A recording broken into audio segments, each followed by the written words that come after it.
আমাদের মাঝে মাঝে গ্রামে একটা কথা আছে না, এই লিডার আসবে আজকে, বলে না কথা কয় না গায়ে। রংপুরের একটা ভাইরাল ভিডিও শুনলাম, ঢাকা থেকে লিডার আসবে রংপুরে বা ওই অঞ্চলে, রংপুর অঞ্চলে। ওই অঞ্চলের একজন নেতা আর একটা নেতাকে, নেত্রীকে বলতেছে মোবাইল করে, ঢাকা থেকে নেতা আসতেছে, 15-16 বছর একটা সুকরি, তাড়াতাড়ি ঠিক করো সুন্দরী দেখে।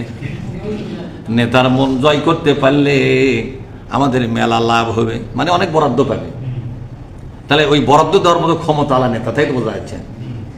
তাকে আবার মেয়ে মানুষ সরবরাহ করে, আর মন যখন খুশিতে ডকবকা হয়ে উঠবে, তখন মনের খুশিতে কবে তোরা কি কি চাস রে, ঠিক না? যা চাস তাই দেবো, আরো 3 দিন থাকবো, কথা কন না গায়ে। এই লম্পট, এই চরিত্রহীন, এই ধরনের নোংরা লোকরা যখন রাষ্ট্র ক্ষমতায় থাকে, এই দেশের সমস্ত ইমানদাররা কিয়ামতের ময়দানে মামলার আসামি হবে। তাদেরকে জিজ্ঞাসা করা হবে, এত বড় ইমানদার মানুষ তোমরা, কেন তোমরা এরকম নোংরা লোকের বিরুদ্ধে লাগলে না, ঠিক না? কথাও বললে না। এই নোংরাদেরকে বিদায় করার কোন চিন্তাও মাথার মধ্যে, বরং তোমরা আরো নোংরাদের দলের নেতা কর্মী হয়েছিলেন।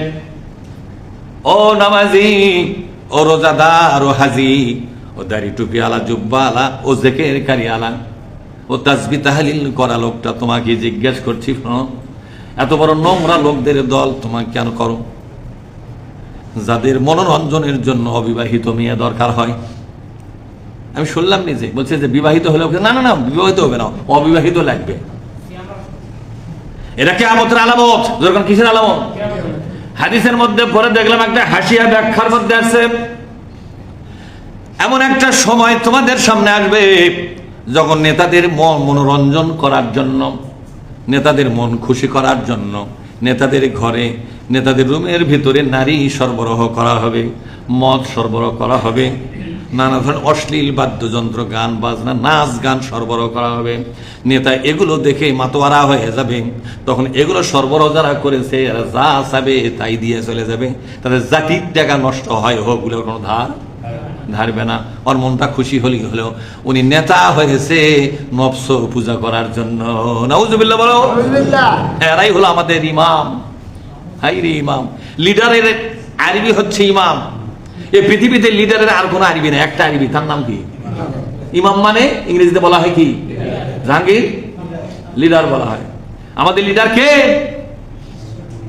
নবীর সুন্নত মখন করছি, নবীর সুন্নত রাখছি, কিন্তু ঘুরতেছো কার পাশে? হ্যাঁ, কথা না খায় যাই সুন্নত জব করিছে তার পাশে ঘুরতেছ। সুন্নতকে হত্যা করে যারা, জেনা ব্যভিচারকে প্রমোট করে যারা, যারা বিবাহ বহির্ভূত যৌনাচার করে, কথা ঠিক না ভাই? ঠিক ধরে কন। এই লোকগুলো তোমার লিডার হয়ে গেছে, ইমাম হয়ে গেছে। তোমার ইমানের কোনো মূল্য নাই, তোমার দাড়ির কোনো মূল্য নাই, টুপির কোনো মূল্য নাই, লম্বা সেজদা দিয়া লাভ নাই। তোমার চরিত্র বদলাও, তোমার চিন্তা চেতনা বদলাও। যে জায়গায় দাঁড়িয়ে আছো, যার পিছনে ঘোরো, এই পিছনে ঘোরা বাদ দাও, ছেড়ে দাও। তাওহীদপন্থী হয়ে যাও, আল্লাহর কোরআনপন্থী হয়ে যাও, আখিরাতপন্থী হয়ে যাও। নোংরা লোকদের পক্ষ ত্যাগ করে দাও। ফয়সালা কার? আর জোরে বলুন, ফয়সালা কার? আল্লাহ পাক বলছেন, এই ধরনের সৎকর্মশীল লোক যারা, ইব্রাহিম আলাইহিস সালাম যেমন জাতিকে বর্জন করেছিলেন, আল্লাহ পাক বলছেন, ইন্নী বারিউম মিনকুম ওয়া মিম্মা তা'বুদুনা মিন দুনিল্লাহ, আমি তোমাদের সাথে সম্পর্ক ছিন্ন করে দিলাম, আর তোমরা যাদের পূজা করো, দাসত্ব করো, আনুগত্য করো, সেগুলোকেও আমি ছেড়ে দিলাম। গোটা ইরাকের জনগণ, গোটা ইরাকের সরকার, নেতা নেত্রী, সবার সাথে আমি সম্পর্ক ছিন্ন করে দিলাম। এ কথাটাই আমরা দোয়া কুনুতের মধ্যে বলি, ওয়ানাখলুকু ওয়ানাতরুকু ওয়ানাখলুকু, বলি না? ওয়ানাতরুকু ওয়ানাখলুকু মান ইয়াফজুরুকা, বলা হয় কিনা? তোরে কোন যাদের মুখস্থ নাই ওরা বা কি যে বলবে আল্লাহই জানে। ওরা পাকেরি বুদ্ধি শিখছে, মনোজাত কর্মটি। আরে বলা লাগবে কোনটা, তুমি বলতেছো কোনটা? মসজিদে ঢোকার সময় কেউ যদি বলে ইন্না লিল্লাহি, এটা কি ঢোকা ঠিক হবে? হ্যাঁ, বললেই তো হলো একটা। মসজিদে ঢোকার সময় মসজিদে ঢোকার নির্ধারিত দোয়া আছে না নাই? জোরে কন। ওটি যদি ইন্না লিল্লাহ পাঠ করেন, কেউ শুনতে পেলে আপনার ভুল ধরবে যে ভাই আপনি কোন জায়গা, মসজিদ কি কেউ মরছে নাকি? করছে মসজিদে ঢোকার দোয়া পড়তেছি, মসজিদে ঢোকার দোয়া, মরার দোয়া। কথা ঠিক না?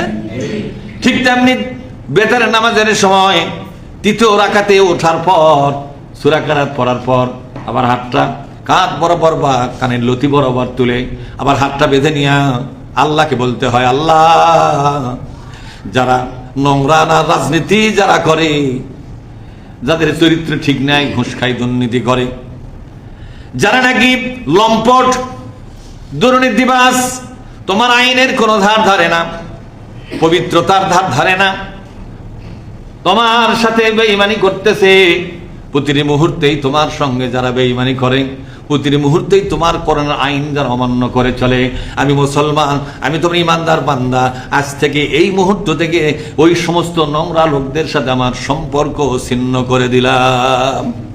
এই কথাটাই কিন্তু আমরা দোয়া কুনুতের মধ্যে বলি, কিন্তু এটা বলার মতো করেই বলি, শুধু কাজের মতো করে বলি না নাকি? বলি না। এটা শুধু এমনি বলা হয় তন্ত্র মন্ত্রের মতো, যে না বললেই হবে না তাই বলি। ওরা কি মানার জন্য বলি নাকি? ওরা মানতে গেলে আমার অনেক লোককেই ছাড়া লাগবে। এমন লোকদের সাথে আমার সম্পর্ক আছে, ওরা একটু খারাপ, এটা ঠিক, কিন্তু ওই লোক দিয়ে আমার কাম হয়। ওর বলে কি হয়? ওর একটা টেলিফোনে কাজ হয়ে যায়। এই জন্য ওদের সাথে সম্পর্ক ছাড়তে পারি না। যাদের কথার কাজের কোনো মিল নাই, এদেরকে বলা হয় মুনাফিক। কি বলা হয় জোরে কোন? কথা এবং কাজের কোনো মিল না থাকলে তারে বলা হয় মুনাফিক। আরবি দিয়া নামাজের ভিতরে আল্লাহর সাথে যে কথোপকথন তুমি করলে, যে কথা দিলে, যে শপথনামা পাঠ করলে, রাতের বেলা বেতের নামাজের সময় শেষ রাকাতে দাঁড়িয়ে থেকে যে দোয়া কুনুত পাঠ করা হয়, এটা আসলে বান্দা আল্লাহর কাছে শপথনামা পাঠ করে, কসম খায় পাঠ করে। এটা একটা শপথনামা। আমি শপথ করতেছি যে ক্ষমতা পেলে দেশের 12টা বাজাবো, এটা এরকম